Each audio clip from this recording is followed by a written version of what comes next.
Yo mga boss, DCTV nga pala.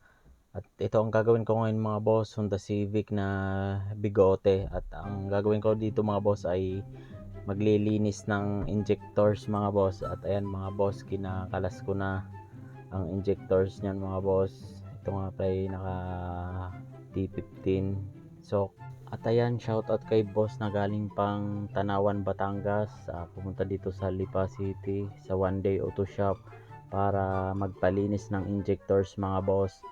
At ayan mga boss, isa din kasi yan sa mga pinagmula ng minsan palyado ang andar ko na madumi na barado ang injectors mga boss. At ayan mga boss, tinuruan na din ako ni boss na kung paano maglinis ng injectors mga boss ko ng pagka may nililinis kami boss, pagka may mga customer si boss lagi ang naglilinis niyan. At ayan mga boss, kinakabit ko na yung injectors, bali apat yan mga boss, tapos sasalpak natin doon sa machine. At ayan, para sa susunod daw ako daw maglilinis sabi ni boss, wala minsan busy si boss. At ayan mga boss, makikita nyo pantay na ang buga dyan. Nung una kasi mga boss hindi pantay, yung dalawa nun ay mahina ang buga, medyo barado siya. Kaya nililinis natin mga boss para maganda ang buga ng injectors, maganda ang ng gas. At ayan mga boss, pagkatapos kinabit ko na din, nilinis ko muna yung pinagkakabitan ng injectors. Ayan, gusto nyo magpalinis mga boss, ayan, mag-inquire lang kayo sa page ng One Day Auto Shop mga boss. Ayan, naglilinis dito ng mga injectors. At ayan mga boss, kinakabit ko na isa-isa. Yan yung o-ring niyan mga boss, o-ring na injectors, ayos naman.